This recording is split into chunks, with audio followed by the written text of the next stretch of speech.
सुप्रभात विद्यार्थीगण, मैं आप लोगों की एसके फाउंडेशन स्कूल की हिंदी शिक्षिका सुजाता हूँ। ठीक है, आज हम लोग पढ़ रहे हैं कक्षा 8वीं की आप लोगों की पाठ्य पुस्तक लौट आया मेरा बचपन। ये कविता है। आप लोगों की इनकी कवयित्री हैं सुश्री सुभद्रा कुमारी चौहान। जैसा कि हम लोग जान रहे हैं, सुश्री सुभद्रा कुमारी चौहान जी एक बहुत ही स्वतंत्रता सेनानी, एक स्ट्रगल, एक संघर्ष वाली एक महिला थी, जिनका जन्म 1904 में इलाहाबाद में हुआ था। वे गांधी जी के विचारों से बहुत प्रभावित थी। गांधी जी के जितने सारे राष्ट्रीय आंदोलन है वो बढ़ चढ़कर हिस्सा लेती थी। पहले के वो उनकी शुरुआती जो कविताएं थी, काव्य संग्रह, वो बहुत ही देश प्रेम से ओतप्रोत थी। वो हमेशा राष्ट्रीय भक्ति भावना या देश प्रेम के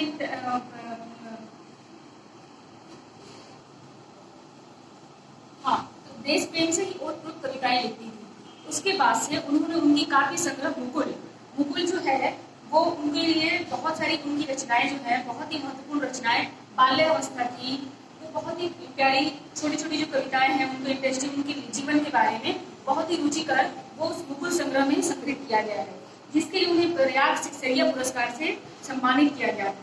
अच्छा, तो आज हम लोग पढ़ रहे हैं आपकी पाठ्य पुस्तक की कविता लौट आया मेरा बचपन।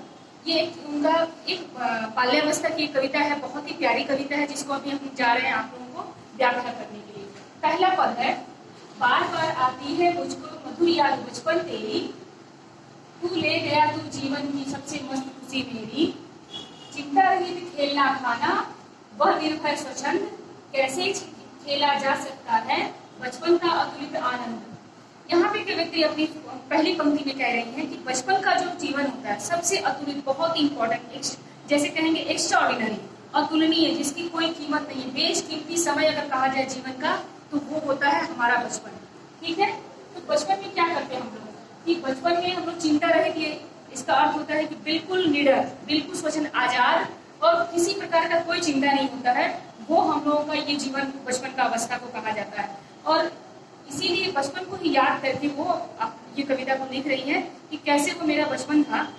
जब हम लोग बड़े हो जाते हैं तो बहुत ही याद आते हैं कि हम लोग पहले सोच रहे थे कि हम लोग बड़े हो जाएंगे, ये काम करेंगे, लेकिन कवित्री कह रही है कि जब बड़े होने के बाद जब वो बैठी हुई हैं अपनी पुत्री को बचपन को देख रही है, उस वक्त उनके अपना बचपन याद आता है कि बचपन कितना ही बहुत ही आजाद था, स्वतंत्र था, जो जीने आया करते थे हम लोग। अभी आप लोग कैसे हैं, बच्चे हैं, तो आप लोगों को ना अभी कमाने की चिंता है, ना पैसे की चिंता है, ना घर की, ना फैमिली की, किसी प्रकार का कोई दायित्व नहीं है, कोई जिम्मेदारी नहीं है। सारा काम तो मम्मी पापा या बड़े वाले हैं, बड़े जो घर के वही करते हैं।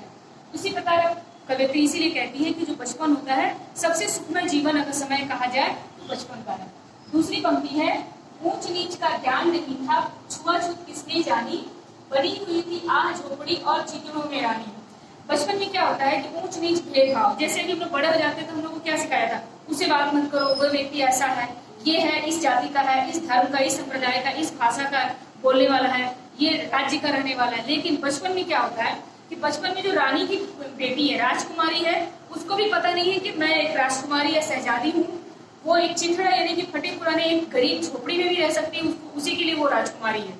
और अगर एक राजकुमारी की लड़की झोपड़ी में रहने वाली पुत्री को, छोटी बच्ची को पता है, बच्चे को, कि मैं गरीब हूँ कि अमीर हूँ, उसको भी पता नहीं है। किसी प्रकार का भेदभाव उसे बचपन में पता नहीं होता है। ये तो जब हम लोग बड़े हो जाते हैं तो धीरे धीरे बड़ों को देखकर ये जानकारी मिलती है, हमारे अंदर जो झूठ, असत्य, छल कपट जो आता है उसके हिसाब से हम लोग देखते हैं कि नहीं, कौन सा ये बात करनी चाहिए, ये बात नहीं करनी चाहिए। लेकिन बचपन जो है बिल्कुल ईश्वर का रूप, इसीलिए कहा जाता है कि बचपन है ईश्वर का रूप होता है, बिल्कुल साफ, कोई भेदभाव नहीं, कोई छल कपट नहीं है। अपनी तीसरी पंक्ति में कवित्री कह रही है, किए दूध के कुल्ले मैंने चूस अंगूठा सुधा पाया, कारी कल्लोल मचाकर सूना घर आबाद किया। बचपन में क्या होता है कि हम बच्चे, बहुत सारे लोग, कवित्री कह रही है कि अंगूठा चूसते हैं हम लोग, आप लोग जानते ही हैं कि बच्चे मुंह में अंगूठा रखते हैं, उसमें उन्हें अंगूठा चूसना एक बहुत ही, हम लोग बड़े हो जाते हैं क्या होता है, गंदी आदत है, बैड मैनर्स। लेकिन बच्चों को उसको लगता है कि सुधा का मतलब होता है अमृत, जिसे पीने से उसे सुख मिलता है, जिसको पीने से हम मरते नहीं है, तो उसको पीने से वो मीठा रस पर प्राप्त होता है। बच्चों को पता ही नहीं कि अंगूठे में कुछ होता नहीं है, अब बशर्ते कि उसमें और कहा जाए उसमें बहुत ही गंदगी होती है, लेकिन बच्चों को लग रहा है कि वो तो मेरे लिए अमृत है, मैं उसे चूस चूस के मुझे बहुत आनंद मिल रहा है। बच्चों को कवित्री कह रही है कि कारी कल्लोल मचाकर, कल्लोल यानी कि बच्चों की जो चहचहाट जैसे पक्षियों की शरारत भरी आवाजें होती हैं, उसे कहेंगे मेरे कल्लोल किलकारियां। अगर हम लोग बड़े अगर जोर से बात करते हैं तो लगता है कर्कश भरी आवाज कान में आती है कि लोग झगड़ा कर रहे हैं, लेकिन अगर एक बच्चा शोर मचाता है तो बहुत ही प्यारा, बहुत ही सुनने में कान में बहुत ही मधुर लगता है। कवित्री कह रही है कि उसी प्रकार बचपन में हम लोग कितना भी शोर मचा दे, तोड़ फोड़ कर दे, हमें घर पे कोई नहीं कुछ कहता है कि नहीं ये तो बच्चा बहुत, क्योंकि सूना घर जो है, घर पे अगर कोई बच्चे ना हो तो बिल्कुल वीरान हो जाता है, सूना हो जाता है। इसीलिए कहा जा रहा है कि बच्चे जो है, अगर बच्चे रहेंगे तो शोर मचेगा तो कहा जाएगा वो घर स्वर्ग है। और बचपन में दूध के कुल्ले, इसका अर्थ ये होता है कि हम लोग बचपन में दूध पीते हम लोग, तो अगर हम लोग अभी पानी मुंह में लेके अगर फेंकते हैं तो उसी पानी फेंक रहे, लेकिन बच्चे अगर मुंह से अगर दूध फेंक दे रहे हैं तो कहने का मतलब है कि देखो कितना उसका बचपन अच्छा है कि मुंह में वो दूध। अभी हमारे बड़े के हाथों से अगर दूध गिर जाता है तो हम लोग अफसोस करते हैं कि अरे दूध बर्बाद हो गया, लेकिन बच्चे क्या है, दूध फेंके गिराए उनके लिए सारा माफ है, क्योंकि वो तो बचपन है, स्वर्ग है उनके लिए वही। अपनी चौथी पंक्ति में कवित्री कह रही है, सोना और मचल जाना भी क्या आनंद दिलाते थे, बड़े बड़े मोती से आंसू जयमाला पहनाते थे, आ जा बचपन एक बार फिर अपनी निर्मल शांति।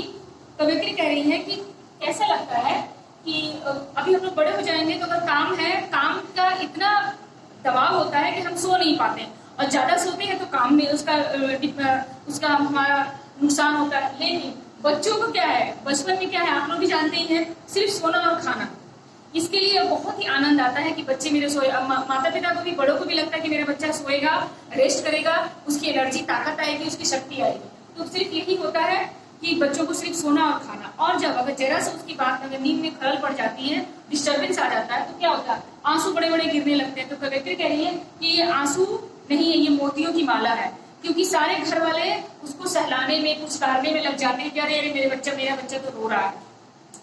तो अतः इसलिए कवित्री कह रही है कि वो जो है आंसू पूरे घर परिवार के लिए बहुत ही दुख का विषय हो जाता है कि मेरा बच्चा रो रहा है, तो सारे घर वाले उसे आंसू पोंछने के लिए, उस मोती को पोंछने के लिए और संभालने के लिए लग जाते हैं। इसीलिए कवित्री इस बार कह रही है कि वो जो है हमारा जो आराम, जो शांति, ये वाला जो बचपन है फिर से एक बार आ जाता तो मेरे जीवन में बहुत ही आरामदायक, मेरा जीवन सुखमय हो जाता। अपनी अगली पंक्ति में कवित्री कह रही है, व्याकुल व्यथा मिटाने वाली वह अपनी प्राकृतिक विश्रांति, वह भोली सी मधुर सरलता, वह प्यारा जीवन निष्पाप, क्या फिर आकर मिटा सकेगा तू मेरे मन का संताप। कवित्री कह रही है कि जो आज मेरा जीवन है, जब हम लोग बड़े हो जाते हैं तो व्याकुल बेचैनी हो जाती है, क्योंकि जिम्मेदारियां इतनी पड़ जाती हैं, संताप यानी दुख पड़ जाता है, ये काम करना है, वो काम करना है, ये जिम्मेदारी पूरी करनी है।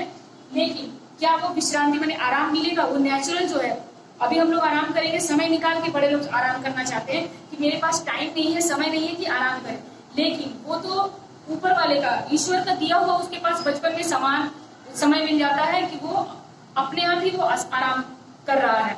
तो क्या वो आरामदायक समय फिर से वापस आ सकता है, फिर से मेरे दुख का, मेरे मन का जो संताप है, जो कष्ट है, वो मिटा देगा बचपन।